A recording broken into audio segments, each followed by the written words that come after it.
I think that when communities own their own assets, they are more likely to support them, they're more likely to value them. The Sutherland Development Trust funded the purchase of the post office using the Scottish Land Fund, and we raised our match funding from wind farm community benefit funds. In 2012, the second Scottish Land Fund was launched by the Scottish Government with the aim of empowering communities to own and manage their own land and land assets. On behalf of the Government, the 4-year £9 million programme is being delivered in partnership by Highlands and Islands Enterprise and the Big Lottery Fund in Scotland. I suppose our first thought was that we needed to get advice, and the Scottish Land Fund seemed like the obvious place to go, and we got great support from High to take forward our application for that.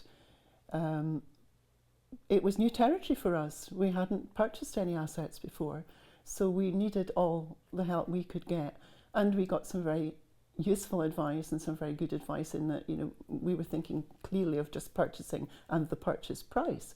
But it became obvious that we really need to also think about having a project officer to manage what was going to happen with that asset into the future.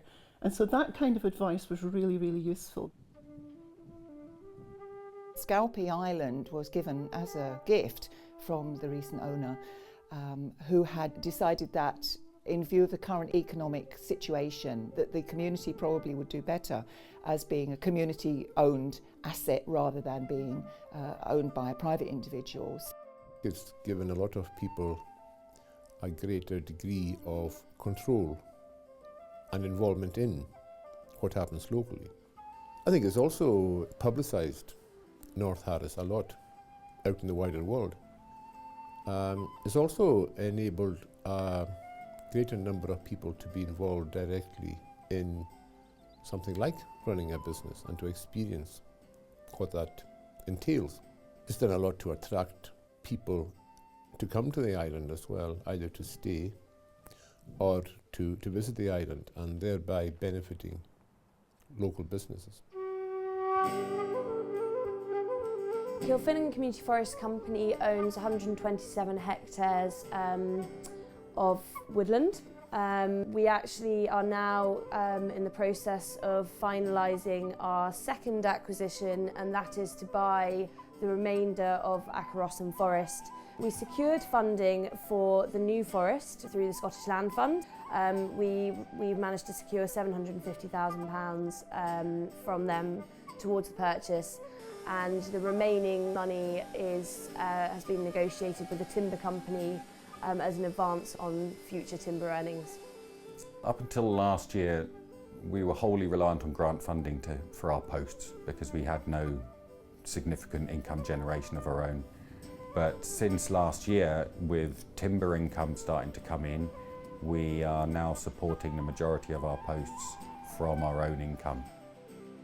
Recipients of Scottish Land Fund awards will continue to manage these strategic assets and create sustainable income streams which will support the wider development of their communities.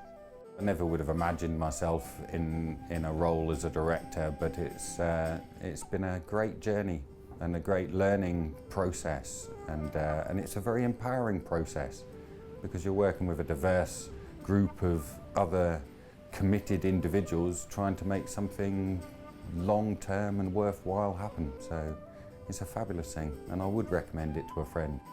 Community ownership has been a very positive thing, both for North Harris and also for Scalpay.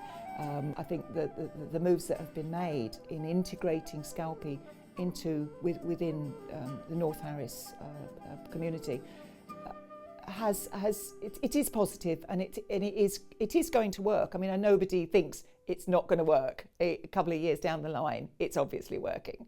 I think we're about a sixth of the population of North Harris or something. So to add that number of people in is bound to help when it comes to the development. I think that's the big contribution that Scalpay has made, as well as our north and south harbours. I think we've brought something different to North Harris that they didn't have before. So that's good, and they've equally given to us a confidence that we didn't have before. community ownership has been a very positive thing for this community. There are people moving here now on the strength of what we're offering in the forest, and my hope is people will continue to move here on that strength and will retain our young people more as well. It's been a very positive thing, and I can just see it getting stronger and better with every year that goes by. We've retained an asset, a very vital asset in our community. With the redevelopment of the post office house, which came as part of the purchase, we've gained an opportunity to get some income for the trust. And that strengthens the trust and means that the trust can go on and do more work within the community. There is a kind of confidence about, well, we've still got our post office, that's good, but it had a bigger impact than just, I can still go and buy my stamps. If you've got the will to consider it, then go for it, because it's the best thing you can do for your community.